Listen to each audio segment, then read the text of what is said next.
আসসালামু আলাইকুম, ঈদ মুবারক।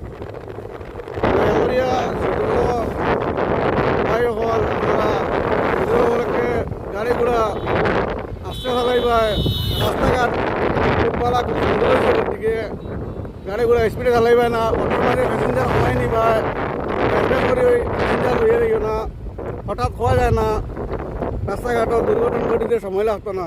এর লাগে সবাই দয়া করে কই আর মানে অটোর মাঝে প্যাসেঞ্জার বেশ উঠাই পায় না। আপনারা লিমিট 4 জন 5 জন লিমিট ক্রস করবাই না, ওভারলোড লইবাই না, পুলিশের দেরি হইব। বাই চান্স যদি কোনো অ্যাক্সিডেন্ট ঘটে আপনারা এই অ্যাক্সিডেন্টের জিম্মাও লইতে লাগবো। এর লাগে দয়া করি আপনারা সবাই যতবারও মানে কন্ট্রোলে চলবার চেষ্টা করবেন। আর বাইকালে এত বাইক আসো আপনারা দয়া করি রাস্তাঘাট পালা ওদিকে গাড়ি স্পিডে চালাইবেন না, কন্ট্রোল আপনারা যত সময় কন্ট্রোলটা কন্ট্রোলের সাথে